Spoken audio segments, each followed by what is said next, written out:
आंतरराष्ट्रीय योग दिनानिमित्त देशविदेशात कार्यक्रमांचं आयोजन. पंतप्रधान नरेंद्र मोदी यांच्या नेतृत्वाखाली कोलकाता इथं देशातला मुख्य कार्यक्रम.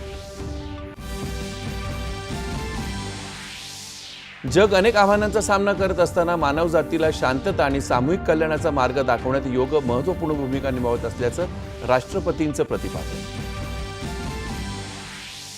जीवनशैलीसोबतच जगाच्या अधिक चांगल्या भविष्यासाठी योग आवश्यक. पंतप्रधान नरेंद्र मोदी.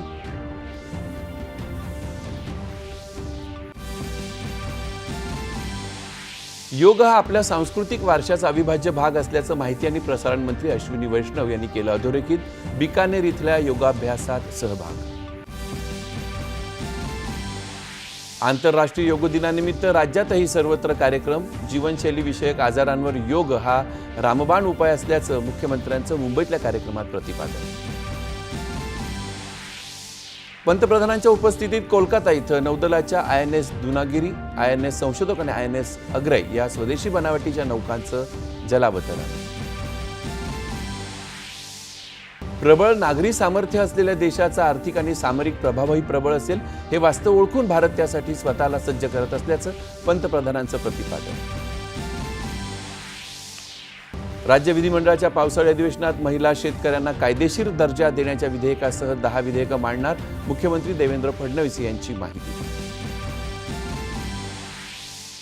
राज्य विधिमंडळाचं पावसाळी अधिवेशन उद्यापासून मुंबईत. अधिवेशनाच्या पूर्वसंध्येला सरकारनं आयोजित केलेल्या चहापानावर विरोधकांचा बहिष्कार.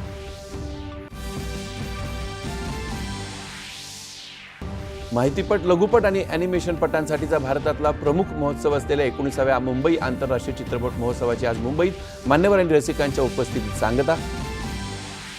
न्यूझीलंडमध्ये झालेल्या FIH महिला नेशन्स चषक हॉकी स्पर्धेत यजमान न्यूझीलंडचा पराभव करत भारतानं पटकावलं विजेतेपद. आणि आगामी इंग्लंड दौऱ्यातल्या एकदिवसीय क्रिकेट मालिकेसाठी संघ जाहीर. शुभमन गिल कर्णधार तर श्रेयस अय्यर उपकर्णधार.